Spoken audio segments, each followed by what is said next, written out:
السلام علیکم۔ مال اور دولت کے ہوتے ہوئے نہ اپنی ذات پر خرچنا، نہ کسی دوسرے کے کام آنا، ایسی رقم کو گن گن کر سنبھال کر رکھنا کنجوسی اور بخل کہلاتا ہے، جو ہمیشہ شرمندگی اور ندامت کا باعث بنتا ہے۔ اس سے کبھی عزت معاشرے میں نہیں ہو سکتی۔ ایک اور چیز ہے جسے بزدلی کہتے ہیں۔ یہ بزدلی انسان کو کبھی کوئی صحیح وقت پر صحیح فیصلہ کرنے ہی نہیں دیتی۔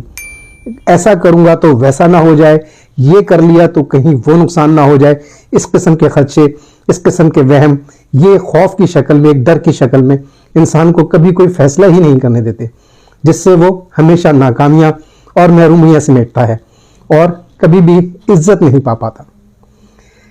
اس کے علاوہ ایک ایسی چیز ہے جسے ہم غربت یا مفلسی کہتے ہیں۔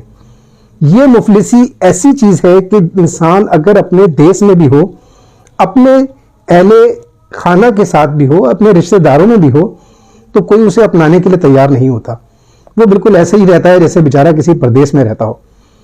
ایسا شخص کتنا ہی ذہین کیوں نہ ہو، کتنا سمجھدار، دانشور، عقل مند ہی کیوں نہ ہو، وہ اپنی صلاحیتوں کے جوہر دکھا ہی نہیں پاتا، اپنی بات کسی سے کہہ ہی نہیں پاتا، اس کو سمجھا ہی نہیں پاتا، وہ اپنے معاملات کسی کے ساتھ حل کر ہی نہیں پاتا۔ اس کی یہ بے بسی اور یہ لاچاری اس کو ہمیشہ پریشان رکھتی ہے۔ ایسے میں صبر اور برداشت سے کام لینا چاہیے اور دنیا سے لا تعلق ہو کر، کٹ کر، دور رہ کر ہی گزارا جائے تو بہتر ہے۔ اور ایسے حالات میں، اس قسم کی پوزیشن میں انسان کو چاہیے کہ وہ تقوی اور پرہیزگاری اختیار کرے، اور یہی وہ راستہ ہے جس سے وہ تمام باتوں کا، تمام مسائل کا حل نکال سکتا ہے۔ اچھے وقت کا، اچھے دنوں کا انتظار کرے، پروردگار ضرور بہتر کرے گا۔